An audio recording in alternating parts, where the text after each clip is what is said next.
Southwest Airlines will have to pay out a record $35 million fine as part of a $140 million agreement to settle a federal investigation into a meltdown last December when the airline canceled thousands of flights. Elizabeth was here talking about it, stranded millions of travelers over the holidays. Now, most of the money will go toward compensating future passengers, while the Department of Transportation could see some of that money. To explain what this could mean for frequent flyers, we are joined by Elizabeth Carey with AAA. Elizabeth, thank you for being here. What a mess it was last winter. We saw cancellation after cancellation, a lot of headaches. Remind us what happened last year. Yeah, so when you think about it, busiest time of the year for holiday travel. All these people are out there. What happened with Southwest, it was really a domino effect, a complete meltdown of their system. They don't use a hub and spoke system like some other airlines do. They try to match up their crew and their plane, and once that gets out of whack, it's really hard to catch up. And then they had computer malfunctions, etc. So all these people were stranded in airports, stranded in hotels. They're trying to call the airline. They're getting busy signals. They're going to a website they were directed to. They're getting error messages.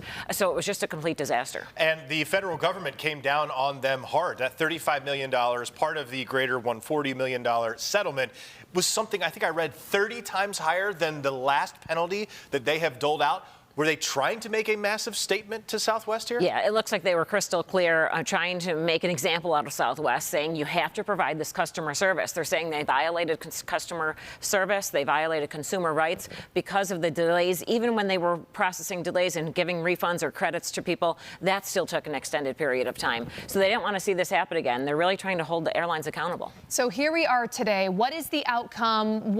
How is Southwest responding?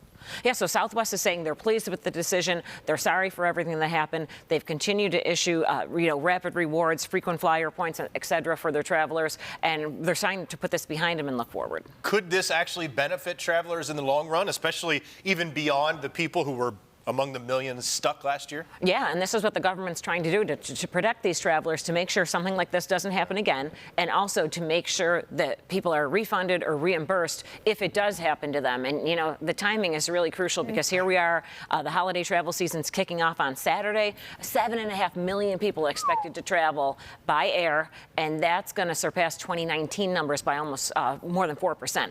So wow. A lot of people are going to be out and about. These are going to be record-breaking numbers. So it's nice to know that the government is looking out for these travelers. And just to go off those numbers and that trend that you're seeing, would you say people found confidence? They found that confidence back in flying? Because I know it was just people couldn't rely on it last year. They were just so disappointed. Yeah, I don't know if there's true confidence there or if they just really want to go places. A lot of people want to get out and about, not just to see family, but we have people going to beaches and going on cruises and going to theme parks. So there's a lot of travel that's taking place. People want to definitely travel. And so some of the things we're seeing people doing is saying, you know what, I don't trust the airline so much. I'm going to pack light.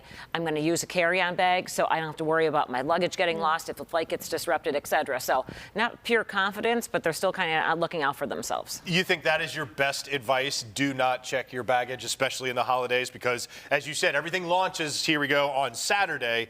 That's when things start getting really busy. What should we do? If you can pack lightly and keep your bag with you, your belongings are with you. And this way, if your flight gets delayed, you get put on a different flight, you have your belongings with you. So it's definitely a good rule of thumb. Also, make sure the airline has your contact information. Make sure you have signed up for text alerts for your specific flight, too. While we have you here, Elizabeth, maybe if someone hasn't bought their tickets yet and they're looking at prices and everything, what are the best days to leave? Things like that. Some last-minute tips, if you will. Well, if you still want to book travel, there are still some flights available. It's just not going to be the best flights, the most direct flights, or the cheapest prices. So if you're still willing to go, you can get there. You just might have to travel on some off days. For instance, maybe Christmas morning itself when a lot of people want to be in their ready position to open those gifts. Very true. All right, Elizabeth Carey with AAA, thank you so much for being here. Happy holidays to you. Yeah, happy holidays and safe travels. Let's hope it all goes smoothly. Let's hope. Thank you.